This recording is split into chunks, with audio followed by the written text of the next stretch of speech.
प्रभु यीशु मसीह के सामर्थ्य नाम से आप सबको जय मसीह की। Praise the Lord.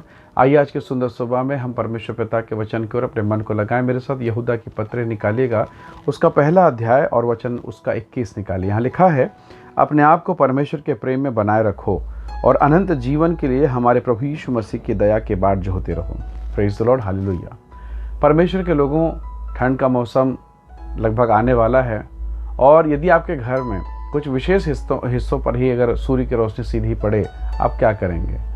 जहाँ जहाँ सूर्य की रोशनी खसकती जाएगी, आप वहाँ अपनी कुर्सी ले लेकर बैठते रहेंगे, खसकते रहेंगे, क्योंकि आपको मालूम है कि अगर मैं सूर्य की रोशनी की तरफ ना बैठूं या उस स्थान पर ना पहुंचूं तो मुझे ठंड झेलना पड़ेगा, मैं ठंड में रहूंगा। पर सूर्य की रोशनी में रहूंगा, मेरा ही घर है, मेरा ही जगह है, पर सूर्य की रोशनी में रहूंगा, उसके सीधे संपर्क में रहूंगा, तो वर्तमान समय का ठंड मेरे शरीर को प्रभावित करने नहीं पाएगा। Praise the Lord. हाँ, आप ही के घर में जो छांव में बैठा उसे ठंड लगेगी, पर यदि आप धूप में हैं तो आपको ठंड नहीं लगेगी। क्यों? क्योंकि आप सीधे गर्मी में, रोशनी में हैं। Praise the Lord, hallelujah. परमेश्वर का वचन कहता है, अपने आप को परमेश्वर के प्रेम में बनाए रखो। दाऊद कहता है, धर्मी व्यक्ति बहती नाली के किनारे लगाए गए पेड़ के समान है और जिसके पत्ते मुरझाते नहीं हैं और वो अपनी ऋतु में फलता है। परमेश्वर के लोगों, बहुत बार जब मैं और आप संसार में चलते हैं, कई ऐसी विषम परिस्थितियां आती है। कभी नौकरी का दबाव, कभी काम का दबाव, कभी आर्थिक समस्याएं, परिवार की तकलीफें, रात रात को जागना, दिन की ड्यूटी, रात का ड्यूटी, कई प्रकार की ऐसी बातें। और तब हमारे जीवन में ठंडापन चालू होता है। हम परमेश्वर से धीरे धीरे दूर होने लगते हैं, हमारे जीवन में कमियां आने लगती है और हमारे भीतर में जब निराशा आती है, हताशा आती है, धीरे धीरे हमारा जीवन, आत्मिक जीवन सूखता चला जाता है।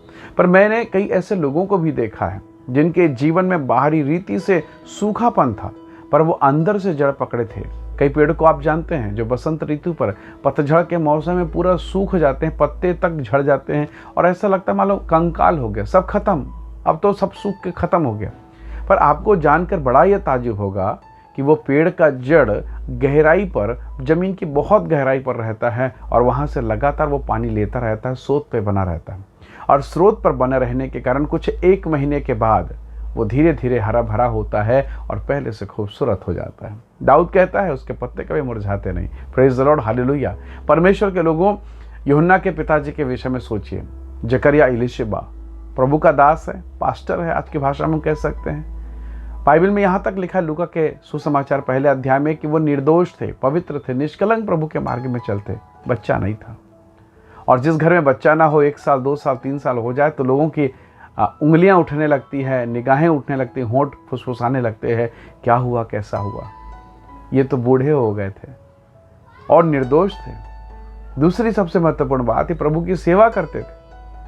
अब ये कैसे गवाही देंगे कि प्रभु के पास आओ, प्रभु तुम्हें आशीष देगा, प्रभु की तरफ मन लगाओ, परमेश्वर तुम्हें शांति देगा, जबकि ये तो प्रभु का याजक है। और ऐसा करते करते बुढ़ापा बीत गया, शरीर क्षीण हो गया, कमजोर हो गया। अब तो लोग भी आशा छोड़ दी। यहाँ तक कि प्रार्थना करने वाला यूहन्ना का पिताजी जकरिया भी प्रार्थना तो कर रहे हैं, विश्वास नहीं कर पा रहा। और आपको मालूम है, लूका के सुसमाचार 1 अध्याय में जिब्राइल स्वर्गदूत, परमेश्वर का दूत आकर मंदिर के बीचों बीच आकर खड़ा हो गया और जाकर उसने जकरिया से बात की। हे जकरिया, तेरी प्रार्थना सुनी गई। पर जकरिया विश्वास नहीं कर पाता है, डर जाता है, विश्वास ही नहीं, मेरी प्रार्थना अभी सुनी जा रही, कब से प्रार्थना कर रहा है, बूढ़ा हो गया, अब प्रभु सुन रहा है। वो विश्वास नहीं कर पाया, स्वर्गदूत को देखकर भी विश्वास नहीं कर पाया कि मेरा एक बेटा होगा। बताइए, स्वर्गदूत सामने खड़ा है, कोई सपना नहीं, कोई भ्रम नहीं, फिर भी विश्वास नहीं कर पाया। स्वर्गदूत को कहना पड़ा, जब तक तेरा बेटा नहीं होगा तो गूंगा रहेगा। परमेश्वर के लोगों, प्रभु के लोगों, देखिए ये कैसे लोग हैं। ये परमेश्वर के स्रोत पर बने हुए, प्रभु की सेवा में, प्रभु के काम को छोड़कर भागे नहीं कि हमें बच्चा नहीं दिया, हमें बेटा नहीं दिया, हमें आशीष नहीं मिली, प्रभु हम तो तेरी इतनी सेवा करते हैं, तुझे ये देते हैं, वो देते हैं। ये भागे नहीं, ये बने रहे। और जो अपने आप को परमेश्वर के प्रेम पर बनाए रखता है, वो अपनी ऋतु पर फलता है। और अब ये लड़का, ध्यान से सुनिएगा, ये जो इलीशिबा और जकरिया का बेटा है, यूहन्ना बपतिस्मा देने वाला, जंगल में रहा करता, यरदन नदी में लोगों को बपतिस्मा दे रहा है। अब जरा कल्पना कीजिए कि इसका पिताजी एक मंदिर में, परमेश्वर यहोवा के मंदिर में एक साधारण याजक है, पर उसी का बेटा प्रार्थना करके मांगा ना यूहन्ना, उसी का बेटा यूहन्ना आज यरदन के जल में खड़ा है, नदी में खड़ा है। Praise the Lord. और सैकड़ों हजारों लाखों की भीड़ है बपतिस्मा लेने के लिए। अब आप मुझे बताएं कौन बड़ा है, किसने श्रेष्ठ काम किया? श्रेष्ठ काम यूहन्ना ने नहीं किया, श्रेष्ठ काम किया उसके पिताजी जकरिया ने। वो परमेश्वर के प्रेम पर बना था, इसलिए उसका घर, उसका परिवार, उसकी पत्नी, उसका गर्भ आशीष को प्राप्त कर सका। Praise the Lord. कई बार हम प्रार्थना करते हैं और थोड़े दिन के प्रार्थना के बाद हम लोग निराश हो जाते हैं, बोलते हैं कि प्रभु कुछ समझ में नहीं आ रहा है, मेडिकल के रिपोर्ट हमारे खिलाफ जा रहे हैं, हमारा मकान मालिक हमको घर से निकाल रहा है, मालिक ने बोल दिया कल से काम पे मत आना, अगले महीने हिसाब कर लेना, कई प्रकार की बातें।